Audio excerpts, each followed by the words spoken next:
Virgo, hope you're all doing well. Welcome back to 1111 Pinoy Tarot. Tingnan natin ang romantic connection between you and your new person or the person that you're currently dealing with or a returning person in your life. Let's see what is happening. Pwede niyong panoorin ang inyong moon, rising, and Venus placements. Thank you so much, Virgo. Please subscribe, comment, share, and tap the bell. Let's see how your love life unfolds and what you can expect. Tingnan natin yung mga energies na naglilinger sa inyong love situation or romantic relationship. Virgo, please. For Virgo. Virgo. Ooh, too much.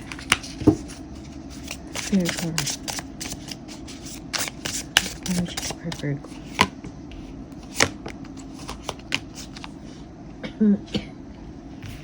Dark side. Your dark side keeps you from enjoying the love you have. Don't let it steal your joy.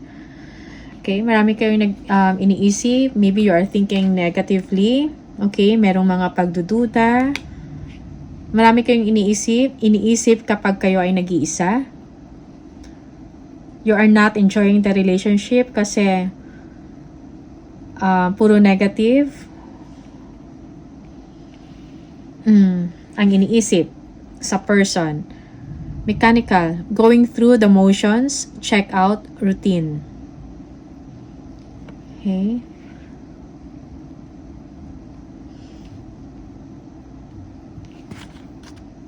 Yung iba sa inyo, yung routinary ang situation with your person, okay? Ganun na lang palagi.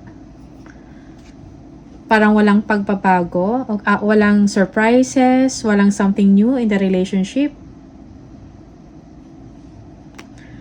Facing it. You know something isn't right. Do not be afraid to find out the truth. It will set you free. Okay? The truth will set you free. For some of you, you are looking for some information or some truth about your person. You feel that something is wrong in the connection. Parang hindi ka ganun ka-confident sa inyong situation. Virgo.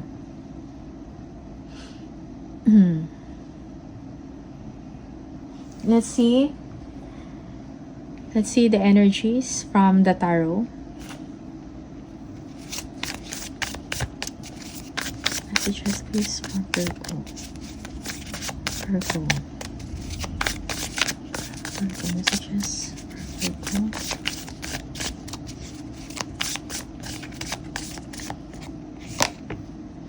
Okay. Your person likes your companionship.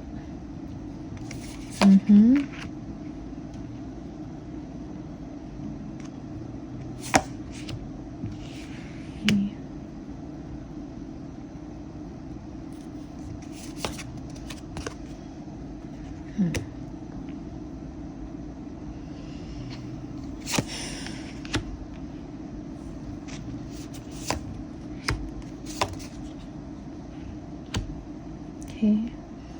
Merong transformation or pagbabago na mangyayari sa inyong relationship. Okay. Maybe you are receiving messages or energies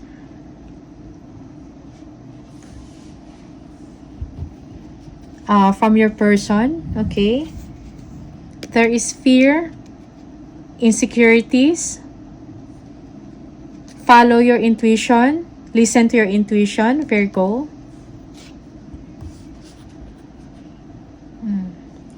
Yung partner or yung person ninyo is very busy sa trabaho niya. Siguro madaming responsibility. And that, hindi na-express kung ano yung kanyang nararamdaman sa inyo. Parang wala na siyang time for your connection or love connection. Yeah. He or she wants to travel to see you. Okay? He wants to communicate, to get to engage with you, Virgo. Okay?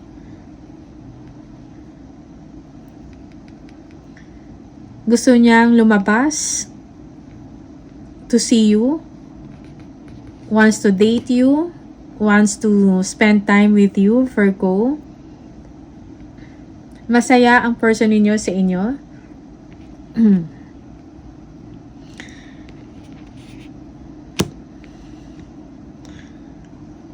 Pero despite of that, the person is maraming gumugulo sa utak, parang hindi mapakali, meron siyang iniisip na iba. Sometimes difficulty, sometimes feeling niya merong dishonesty or deception na nangyayari or sa kanyang sitwasyon. Maybe this is not about love or this is not about a relationship, but some areas of his or her life. Okay.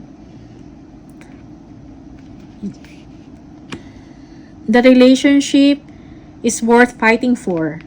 Marami kayong pinagdaanan, okay? Merong pagtitiis na nangyari, but you still keep on fighting.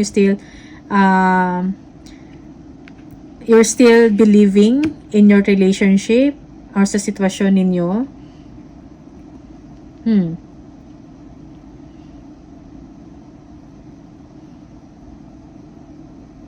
Virgo, lagi mong iniisip ang inyong sitwasyon at ang inyong person. Okay?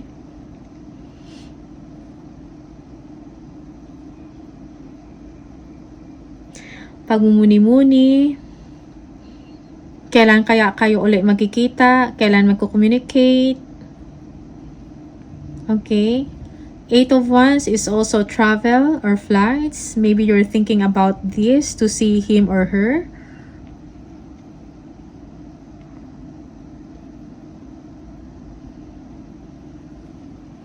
Okay. There is a sense of longingness here in the situation. Okay.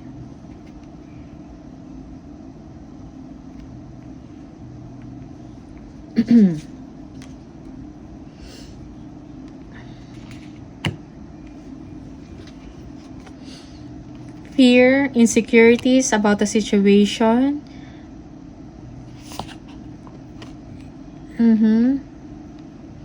Your person wants to see you.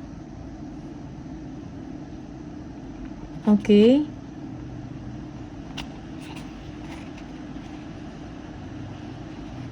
He or she is in love with you. Tinitingnan about the situation ng inyong relationship, kung meron bang patutunguhan or hindi. He or she is very hopeful in your situation.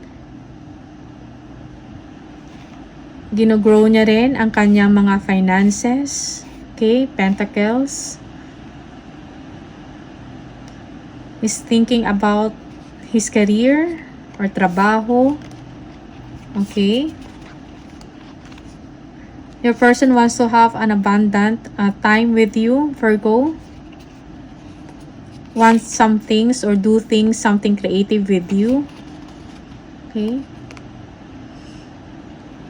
Okay. Waiting, longingness sa isa't isa. Needs communication, cooperation. Okay, towards your goals, towards sa goal ninyong couple.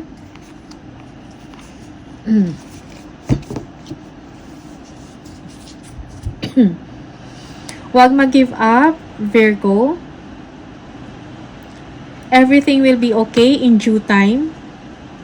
Trust the process, trust the universe. Yung sinasabi sa inyo, meditation can help. Okay. You need to clear your mind, your thoughts. Everything will be okay. Your person is just waiting for a chance or for a right timing to make a big move. He or she is open or willing to make some changes to improve the relationship. Okay, Virgo.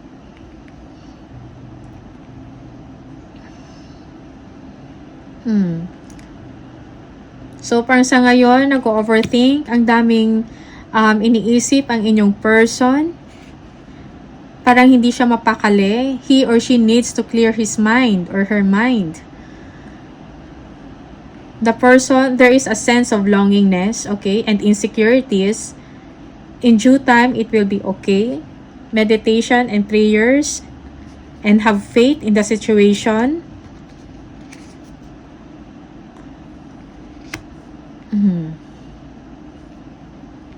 Merong nag-aantay na changes or new hope sa inyo, sa situation ninyo. Okay, let's see what are the messages. other messages for you, Virgo. You need to move on. Do not linger or stay on the or dwell on the negative things. Kailangan i-move forward, keep fighting. Believe in the relationship. Believe in the connection. Everything will be okay. Let go of the fears and insecurities.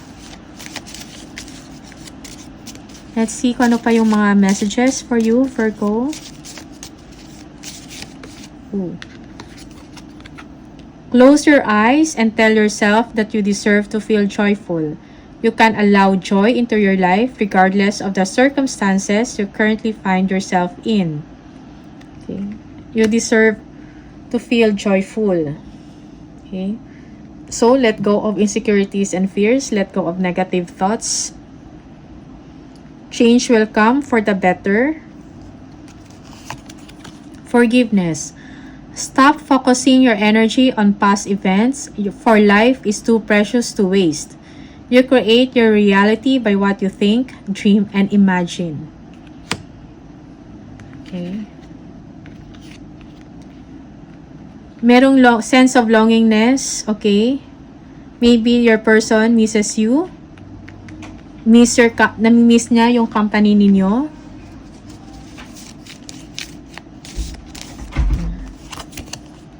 Transformation. Your relationship with one another is about to deepen. Love conquers and transforms all things.